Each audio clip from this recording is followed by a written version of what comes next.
By the time that you're done watching this video, I want you to think to yourself that you have no reason as to why that you shouldn't be doing 75 hard here, okay? Because, and I wanted to make this recap video because I did this during the summer. I'll get more in depth with that. I'm getting a little bit ahead of myself here pretty much because I know that there are people that are wanting to do 75 hard that might be on like the fence of actually starting, or there might be people that started on January 1st as far as that goes. So either or, if this is all brand new to you, I would recommend watching this because I'm going to give you my whole recap as far as what I've been through during 75 hard and also of like my biggest takeaways and like my biggest lessons. And then if you see me look back and forth, I do have notes for myself because there are key bullet points that I don't want to miss as far as that goes. So before I continue even further, because you might be seeing my content for the very first time, my name is Colin Feck. And keep in mind, because, and I'm going to say this really quick, you know, for people that view this as a fitness challenge, because I've been in the fitness industry now for coming up 12 years, I have, right? This is not a fitness challenge, okay? This is literally of like what Andy says as far as of like what 75 hard is. This is literally mental toughness as far as that goes. And actually, further ado, this isn't a shameless plug, but I did buy his mental toughness book. And there's a sentence in there that made me like literally like fuck my mind up, but in a really good way. I'm getting ahead of myself once again, but anywho, let's get back to focus here as far as that goes. So this isn't a fitness challenge, okay? This is one of those challenges to where of like, especially for people that are kind of going through the shit and they feel as if of like they're not like their highest version of themselves as far as that goes and knowing that they could do better. This is on what this program is all about, okay? As far as of like teaching you the aspects of discipline, grit, fortitude, you know, list goes on and on, right? So once again, you know, it's like I tell you that I've been in the fitness industry for 12 years, you know, so I'm going to be 27 soon coming up. And I started working out and everything when I was 15. So you might be thinking to yourself of like, okay, if you've been in the space for 12 years as far as that goes, then why did you decide to do 75 hard? Like, what is like the actual reason as to why, right? So back during 2023, starting it was end of March leading into April that it was. My father, he was dealing with a very severe case of ulcerative colitis that he was. It was weird because it was out of nowhere that it was as far as that going. He was like, dude, like I went to the bathroom and there was blood. So, and I was just in there. I'm like, what the fuck are you talking about? And he wasn't joking that he wasn't. So it was one of those things, you know, to where, you know, we ended up taking him to the hospital for about 2.5 months almost. He was in and out of hospitals for anywhere between Franciscan that it was Porter, and then he got transferred down to Carmel, Indiana. I live on like Northwest Indiana area, so it was about like 2.5 hours down south that he ended up going. He had to get on like one of the hospital buses, or not a hospital bus, like a hospital truck, as far as that goes. You know what I mean? Then they had to bring him down there to see a UC specialist that they did. So in and out of hospitals for almost about 2.5 months that it was. And it was one of those things to where of like I felt myself of like not being put on the priority list as far as that goes, you know. So like whenever I talk to people, I tell people of like no matter what you could do, make yourself a number one priority. This situation was different, you know, because I was doing whatever that I can, you know, to help my father out as far as that goes, right? That is.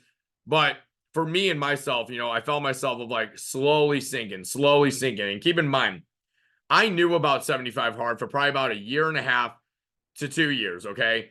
And this is a very important thing that I want to bring up for those that are waiting for your perfect time to start as far as that goes. Your perfect time is not going to exist. And this is the reason as to why, you know, so for about like a year and a half, almost 2 years, you know, like I competed in powerlifting from previous that I did. So then I told myself, like, okay, after powerlifting and all of that, then I'll actually buckle down and then I'll do this. And then other things would come up and then you know, like holidays or whatever shit that it might be, or even like my birthday, you know, too, as far as that goes. Then I'll be like, okay, after this time, then that's when I'll start. Then another thing comes up, and then you keep pushing it off and off and off. And I just had my points where I'm like, all right, enough is enough. And if I don't do something as far as to actually take care of myself and get the wheels turning and get myself back as far as me, and not only physically, but emotionally and like mentally too, as well, right? Then I'm just going to end up becoming this sinking ship. So then I was done doing a group call with my clients. And it's one of those things where it was like, I felt myself slowly stopping, you know, practicing on what I'm preaching. And this is, you know, taking some serious ownership here as far as that goes. And then I was scrolling through social media and then I saw someone of like doing their 75 hard. It was on Instagram that it was. And I just looked and I just told myself I was literally, there were only two words that came out of my mouth. And I was like, fuck it, that it was. So then I ended up going to Dick's Sporting Goods, which is about 15 minutes away from my house, that is.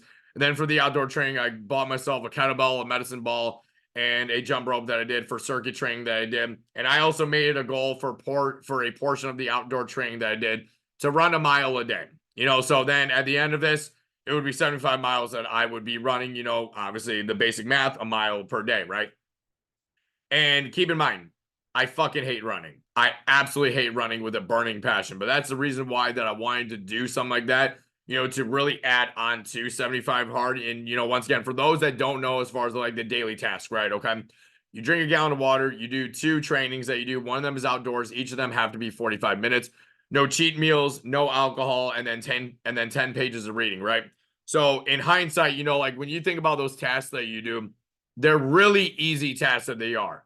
The hard part is doing it over and over and over once again, right? Is the whole consistency factor as far as that goes. So I wanted to do that as far as like the medicine ball, kettlebell, and jump rope that I did. Because then I ended up incorporating of like a circuit training, like kind of ordeal that I did for my outdoor training. But that's besides that point. I want to throw that little bit out there just in case for those that are wondering as far as like what to do for outdoor training. Those are some like little tidbits, even walking, whatever works best for you. But I want to sway away from that because now I want to get into like the meat of it all as far as that goes, right? Because I know I was this way when I started 75 hard, and I know that other people are most likely this way too. Of like you're planning everything out that you are, right? You know, you're planning as far as like when to do your trainings, when you're going to eat, as far as, you know, following your diet, when you're going to drink your water and do all of this stuff, right? I'm going to let you know right now. This is one of those things to where you better be over prepared versus under prepared, because there are going to be some days that are not going to go your way at all whatsoever. So now this is where I'm going to get into like the tidbit and like the meat of it all as far as that goes, right? So, you know, I was doing good with the running from the very beginning as far as that goes, right? You know, keep in mind the year prior, I only ran 3 miles, and that was a 5K. That's or like 3.1 or whatever a 5K is, right? And then for me to make a goal to run 75 miles as far as that goes, that is a bit extreme that it is. But that's one of those things where it's like, at least me personally, it's like, if I'm going to follow something and then if I'm going to do something, I'm going to like overly commit that I am, like no matter what. My mantra for it, as far as, you know, from day one all the way to the very end, as far as that goes, is nothing will break me. So on May 22nd, that was my very first day of doing 75 hard that it was. And that was right after my father came home from the hospital doing his ulcerative colitis treatments and everything else. So we picked him up, brought him home, and then it was like 2 days after that. You know, as far as that goes, I was like, you know what, fuck it, I'm fucking doing it. I mean, it was like one of those things that I thought of, like, what do I have to lose as far as that goes, right? And then I'll even throw in some recap videos that I posted on my Instagram too. I'll post the links for them. This is for those that are watching this video and thinking that I'm full of shit. Everything that I do, I have evidence and I have a reason as to why, you know, to back me up. So I will throw those in there too as well. In the description, some of the 75 hard recaps that I made for my Instagram that I did during the time that I was doing it. So it was 2 days after my dad got out of the hospital that he did. Then that's when I took that jump and I was like, what do I have to lose? I have nothing to lose at all whatsoever.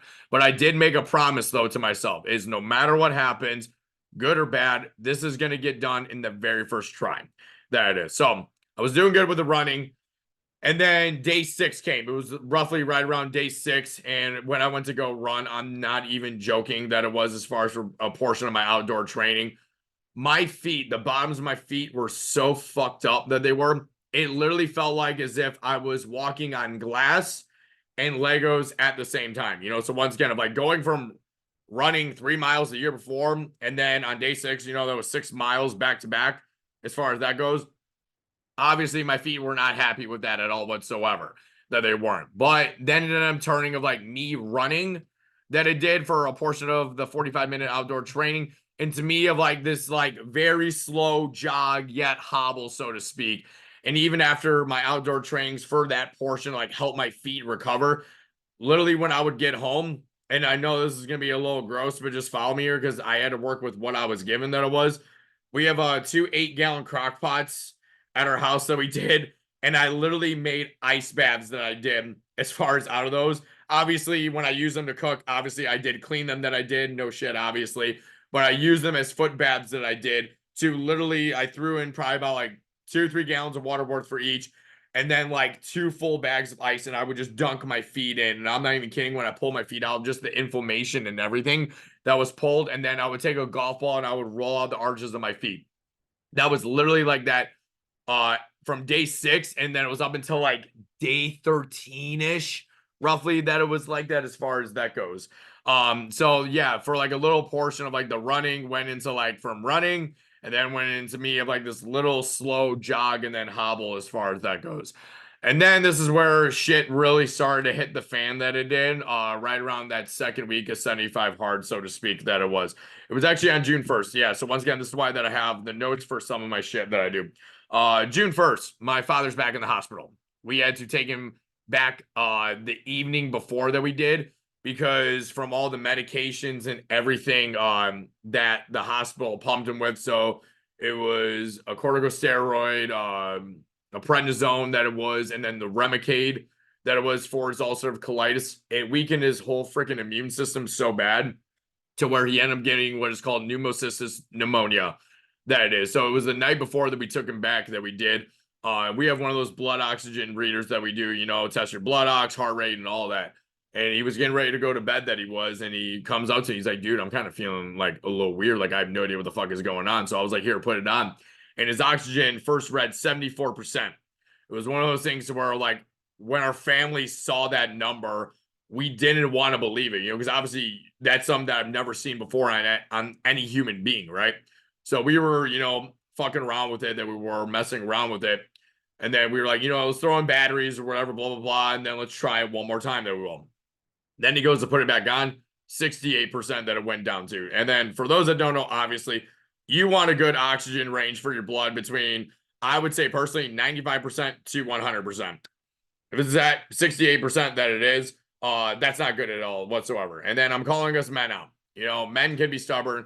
It was one of those things to where, you know, when he read that, he was like, we'll just go tomorrow morning, you know, I'll sleep it off, blah, blah, blah. I'm like, dude, if you wait until tomorrow morning, there's a high probability that you will not have it tomorrow morning, that you will not. So then he packed all the stuff up. We ended up taking it back to the hospital that they did. You know, they ran all of their tests and everything. And then for those that don't know what pneumocystis pneumonia is, you know, you have your normal pneumonia, you know, where fluid builds up, right? That it does. This one is more of a fungal, that it is. It's more rare. It's for more of like people who are, what's the word? Immunocompromised, that it is. So when their body's weakened, something like that is then more than likely to take over as far as that goes, right? So then when they brought him in, he literally couldn't even stand on his feet. He would literally get out of the car and he would buckle, like damn near like having to carry him. Like my mom took him to the hospital that we did, and she practically had to carry him inside. And then that's when they put him on the whole mask thing and everything else that they did. So then they kept running all the tests and they kept doing all the antibiotics and everything else that they did and whatnot. And it just wasn't, unfortunately, getting better. It was either staying stagnant or it would get worse in some cases that it would, right? So, and that's when a week later that it was on June 8th, he had to be put on a ventilator and they had to sedate him, that they did, and they had to do a temporary paralysis on him as far as that goes. So that was, and I'll get into it more. It was the last conversation that I had with him on that day. So after that, then I go and I do my second training. Keep in mind, with all of this shit going on, I'm still having that mantra of like, nothing will break me and I'm still going to get this done no matter what. Because even my father wanted me to do it. Even before he went back into the hospital, you know, we were talking and stuff as far as that goes. And he was like, you know, like when you're done with all of this and stuff, you know, like let's grill out, let's celebrate and all this. So like he wanted me to keep going, that he did, you know, even before he got sedated as far as that goes. So on the day that he got sedated and he was put on a ventilator, that it was, I was heading to the gym to do my second training, and it was a leg day. So obviously a perfect day to blow off some steam, that it is, unfortunately, as far as that goes. So we have this more old school leg press that we do. It's called a Strive leg press, that it is. For those that have seen it before, it's a really nice piece of equipment. But besides from that, so I was doing single leg work on it, that it was, and it was a pretty hot day. Oh my God. It was in like the mid 80s, but you know, for our gym that we have the garage doors open that we do as far as that goes. So it's even a little bit hotter inside the gym too. So I was doing single leg work. So I had one leg down, then obviously the other leg is up pressing, that it is, right? I'm pressing and pressing. And then when I get ready to go rack, and keep in mind, this is on my very last set that it was, there's a lever that's on like the bottom right-hand side of you that there is. And when I went to go pull up to rack, my hand slipped. And then you kind of see where I'm going with it now, right? So luckily, my bottom leg was kind of kicked to the side. 650 pounds falls on my left leg that was being supported down, that it was. It missed every single tendon and every single ligament. It was a 3-inch laceration that it was. And I don't know how. It was just straight adrenaline that it was, so to speak. I ended up kicking that leg underneath. And keep in mind, this is on one of the Instagram videos that I'll have tagged in the whole description box that I will. I ended up kicking that leg underneath that I did, pushed the weight off, racked it. And I was wearing like more of like compression leggings, so to speak, that it was. And I didn't see the big laceration. So I'm looking down and I'm like, my first thought was, I ripped my fucking pants. I'm a little pissed off. But then I looked a little more and I was like, oh, this doesn't look good. So then right behind me, there's like a little turf section that there is.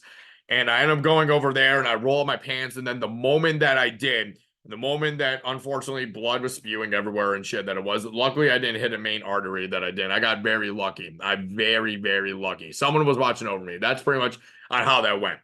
Then I ended up screaming. I was like, I need help. I need help. Next thing you know, 4 dudes are coming by. They're making a makeshift tourniquet out of one of my old knee wraps that it was.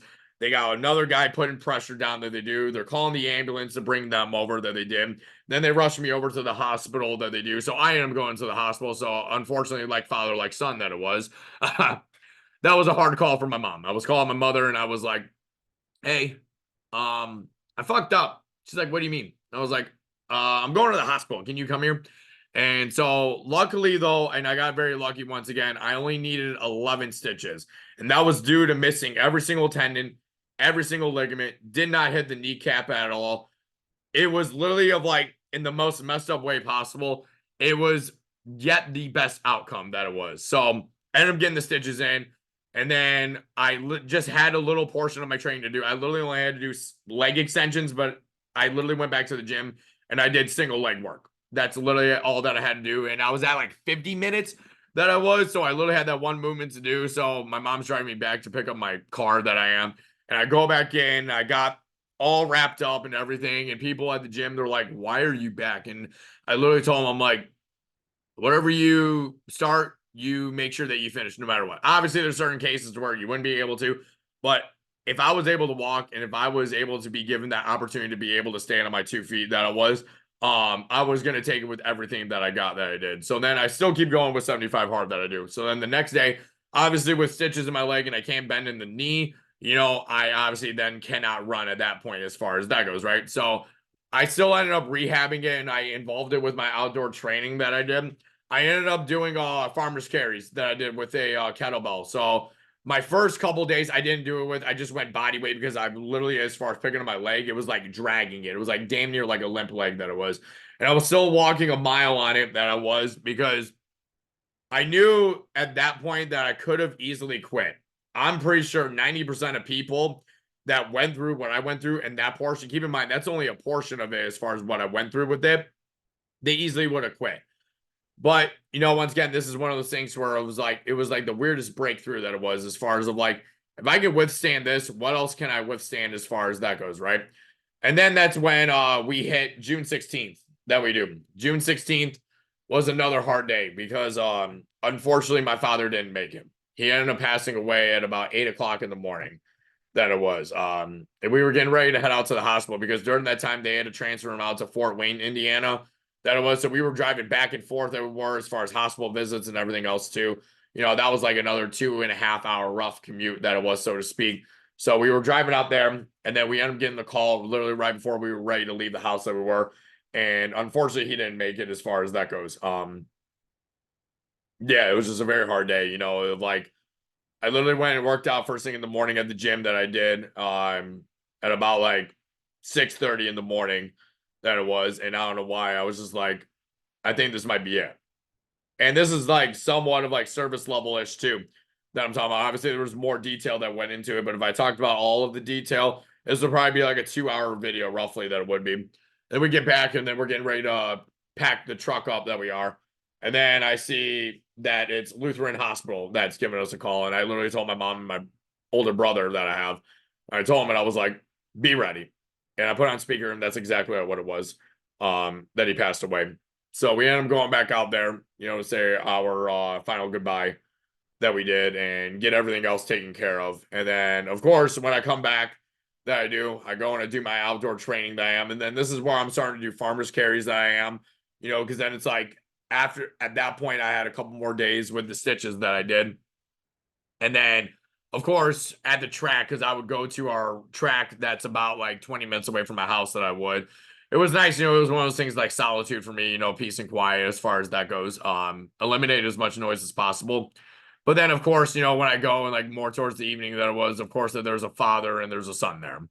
That there is. And I just remember because my brother, he did track too, and he would race at that track. It was weird because it was like every time that I would walk around that I would the straightaway that I would at like the 100-yard mark. And I just kept hearing my dad's voice in my head of just keep digging, keep digging, keep digging. And then it was like, because he used to stand at like this little like fence area whenever he would watch my brother race, I would. And I just kept hearing him say, keep digging, keep digging, keep digging.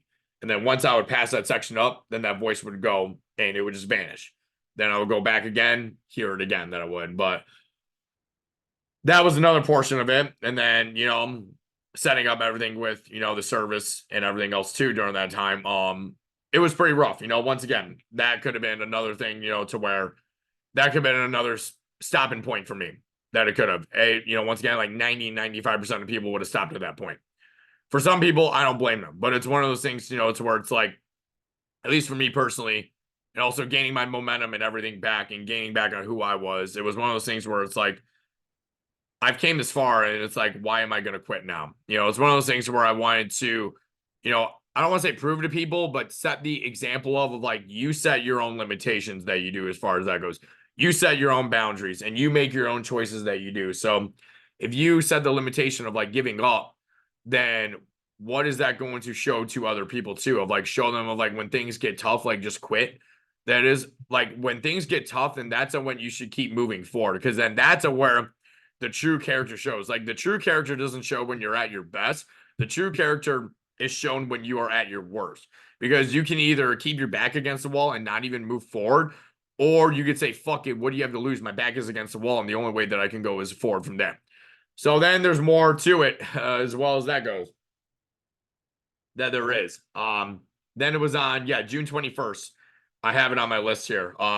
That's when I finally got the stitches off. So it was 13 days that I had my stitches that I did. And it's very weird of having stitches around your kneecap that there is, because then when they snip them off, which actually hurt worse than actually putting the stitches in, that it was the skin, it was pretty tight that it was. But then I was just so happy to have them off. And then, you know, I still had to do my outdoor training. And then I went and I was like, you know what? I'm going to go run 2 miles. Fuck it. Why not? It's one of those things, like, I have them off. I'm able to run again. Obviously, it wasn't like the best run, but, you know, it was better than doing nothing, or it was even better than getting my leg cut off. That it was. So it was one of those things. It was like a weird way of showing gratitude, I guess, that I could say. So then, you know, to hit that 75-mile mark, then that's when I started to kind of pick it up even more to kind of play catch up that I did, you know, for the time that I had my stitches in, as far as that goes too. And I have this app for anyone that does plan on running and they do want to keep track of time that they do. I have it on my phone here. It's called Runkeeper. That it is. It's a really awesome app, you know, to see as far as of like, you know, your distance, your time, your personal best, all of those things. That it is. But I have it here that I do. I'm going to try to find it, that it was tracked miles that I have on here from when I did 75 hard. I have it right here. It might be a little easy to see. Hold on, let me see. If it's not showing up, I am so sorry. Okay, it's not showing, but it says 73 miles up. And that was just tracked, and that was in the first 6 days, too, because the first 6 days I didn't have Runkeeper that it did, because I totally forgot all about it. So it ended up being 79 miles that I ended up doing, you know, just to make up. Because then on the last day, on August 4th, which is my very last day of 75 hard, that it was my final workout, outdoor training, I ended up doing the Murph that I did. The Murph is one of those things to where, like, that was my way of like showing of like, okay, like, this is my way of like showing like the mental strength and everything that I built. Not only mental strength and physical strength, you know, because obviously, did I get in really great physical shape, and am I still in great physical shape? 100% absolutely. But this is like one of those things of like, okay, let's throw it all together and let's see on what we're made of. And then that was my last outdoor training. But then also on July 26th, have it right here too as well. That was like the last like almost roadblock for me that it was. And I was heading home from the gym. I was training with my coach, Brandon, that I was. And I was going home at 65. And this is when they were doing all of the construction. And I missed my exit. So then I had to take the next exit going that it was. And then just to make a long story short, I was in the middle with my Nissan Altima that I was. I had two semis, one in front of me that was diagonal. So I was on the right lane. This one was on the left lane that it was. Behind me, that there was a tanker truck that was going to change my music. That was, and I look up in my rear view mirror, and I'm not even joking. Swear to God. This tanker truck is barrel rolling, that it is, into this ditch.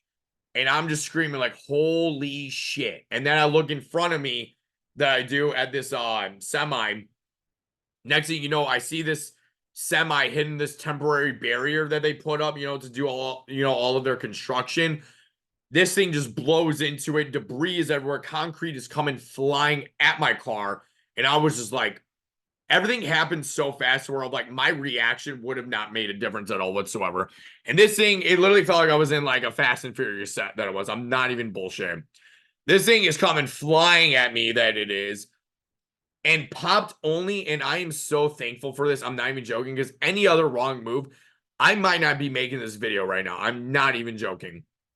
This thing comes flying at me, pops my front left tire, rolls back to my back left tire then. Next thing you know, I have two flat tires, and I'm pulling over, and I was right before the Broadway exit that it was. And I'm just like, I need to get off of this fucking highway that I do. So I end up rolling off that I do. That tanker truck behind me was filled with nothing but propane that it was. They called every single cop and state trooper and everyone else to this scene. And they ended up closing off that highway for about 6 hours straight that they did. Now I'm stranded at this gas station that I am standing outside as far as that goes.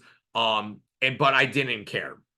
The reason why that I didn't care is because I was so thankful that it was only two tires that popped. Any other wrong move, if I was going a little bit faster, that piece of debris could have went into my engine that it could have. Any slower, it could have popped and then maybe went through the windshield. I don't know.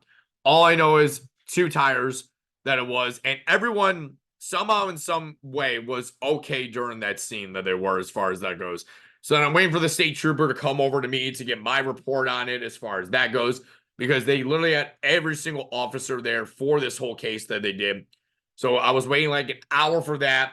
Then I had to wait another hour for the tow truck that I did to come and pick up my car, because obviously I couldn't drive it.